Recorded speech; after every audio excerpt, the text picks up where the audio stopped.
So let's start here. 8 VIP Protection Unit members appeared in the Randburg Magistrate's Court today. This comes, of course, after that viral video which showed them kicking and slapping 3 members of the public on a Johannesburg highway. Now, they've been charged with pointing a firearm, assault and malicious damage to property. The matter postponed to the 26th of July. Our reporter Heidi Giokos was in court and she joins us now. Now, Heidi, this issue has gone viral. So we've all seen that shocking video of these protection unit members being very brutal with these 3 motorists. So talk to me, because I believe that today for the first time in court, we actually heard, even during the bail application, the point of view of the officers. So let's start in the beginning. Who are these officers in terms of their rank? And what is their story? Yes, so we do know that it's 8 VIP Protection Unit members. However, 7 of them are warrant officers and 1 of them is a sergeant. This was, of course, asked in court today in terms of their ranking. We all thought that they were just part of the VIP Protection Units of the Deputy President, Paul Mashatile, but in actual fact, they are warrant officers and 1 is a sergeant. I think what's crucial here, Sally, is the fact that we didn't really hear the full story of the victims. What actually happened? We just saw this video circulating of about 7 of these VIP Protection Unit members allegedly assaulting these 3 motorists. A lot of violence and force was used. But according to the affidavit, we do understand that the motorists in the blue Polo, VW Polo, were driving on the N1 highway towards Four Ways, and they then realized, they looked to their right and they realized that there was somebody in a black SUV pointing a rifle at them, and they thought they were being hijacked. And as one would, yes. Exactly. I mean, we're in South Africa. So they then decided to speed up. They did not stop. And I think this is what possibly could have caused panic for the VIP Protection Unit members, because they were transporting the Deputy President. And let me stop you there, because it's been yes he was, no he wasn't, yes he was. So he was indeed part of that convoy. Yes, he was. He was indeed part of that convoy. Whether or not he was in one of those 2 vehicles that actually stopped is unknown at this point, because there's confusion around whether or not he was, whether or not he wasn't. The Deputy President said he wasn't, but those 2 vehicles were part of a convoy that were transporting the Deputy President. So this is then when they did not, the motorists did not stop the vehicle. They decided to carry on, and this is when the VIP Protection members decided to box the Polo. And what's alarming is the fact that you have a situation where the motorists panicked. They didn't open the vehicle. One of the VIP members decided to use a rifle to break the window, subsequently opened the door, dragged the motorist out, hit one of the motorists rather with a rifle on the head. Let's look at that video as you're talking. Yes. Actually, let's just have a little look at that video. So yeah, and this is exactly what you've just described to us. But I mean, so what at this point, me, I just want to emphasize at this point, they're kicking one of the motorists were actually already hit. That gentleman that's laying there that looks unconscious, he was already hit with a rifle on the head. And in their affidavit, they explain how he was hit with a rifle and he became unconscious. And there was only the other 2 that were conscious and were realizing what was happening, and there was a lot of force that was used. So this man who was kicked was actually already unconscious at this point? Yes, he was. So here's the question, Heidi. So today we actually heard from the VIP unit, these warrant officers, quite junior, actually saying from their perspective what happened. What I don't understand, why not arrest these people who you believe are a threat to the Deputy President? Why do what they did? Yeah, I mean, that's a very valid question, and we're hoping that that is going to be brought out when the state decides to start questioning, because we're still dealing with the bail application at this particular point. But it seems as though they felt under threat. The magistrates even went as far as saying, did the VIP Protection Unit feel as though they were under threat by this vehicle and the individuals, or did they feel as though this vehicle was being a nuisance? Because those are 2 separate things. If you're under threat, it's one thing, but if they feel as though this car was just not moving out the way and was being a little bit difficult, it's a separate thing. But I want us to maybe listen to what accused number 1 told the court today, in terms of they got radio communication that there was a blue Polo that was not moving out of the way, and they needed to assess what was going on. Again, back to your question, if they felt as though the deputy president was under threat, because it's their job to protect the deputy presidents.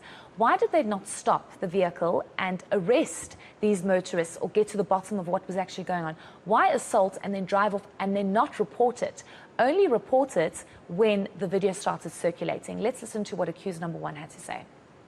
Your Worship, as can be seen on the charge sheet that is indicated as a provisional charge sheet, there are 12 charges that are at this stage currently forming part of the allegations against the accused. Briefly, counts 1 to 4 refers to pointing of a firearm. Count 5 is the contravention of the provisions of the National Road Traffic Act, reckless or negligent driving.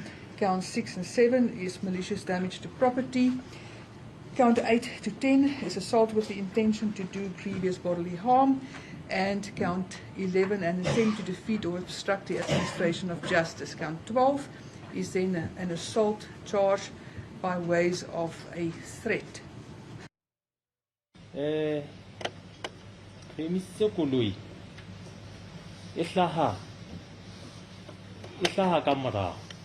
We stopped the motor vehicle because it came approaching from the back. A voice communication from the radio that checked that loophole. There was a voice communication from the radio saying, check that loophole. And Polina Ebeshala learning Kiakinana Yabura with a high speaker, Calibido D. And that motor vehicle came approaching, I think, from the third lane with a high speed. Ikena maringa dikoloi tsena tse ding tsena tse tsamaya rona re ne re tsamaya ka lining ya ho qetela e leng fast lane. And that follow, it was maneuvering between the other lanes there, but we were traveling on the fast lane. Ha ntse e tla jwale e ne e tla e tobile main car. In that way, as it was traveling, it was approaching to the main car. All right, so there we have one of the accused who you've just told me was actually called to speak, even in the bail application, by his own team. So his defence team clearly feels that they've got a good point to make, that this blue polo was flagged as a threat on radio comms. And they were obviously then already on high alert. And as you've explained, the people in the blue polo, you know, the question I suppose is that rifle pointed at them, was that after it was the blue polo was flagged as a problem or before? You know, so this is what I guess has to come out. Yes, certainly. And I must say, Sally, you know, I've covered many bail applications, and we all stood there in complete shock because we couldn't believe that accused number 1's own lawyer put him on the stand in a bail application. That's not normally how things work. And what's interesting is that the magistrate asked about 3 times, are you sure that you want to put your held clients? to that, of course. You're Yes, absolutely because held to whatever that is during the said, trial. is going to be used against you in trial. And the defence team said, no, we're 100% sure. The accused started panicking when more and more questions were being posed to him by the state. And the magistrate said, you cannot stop answering now. You're already on the stand. I warned you about this. Because he's basically saying, yes, we did pull them out of the vehicle. Yes, we were using and pointing our rifles.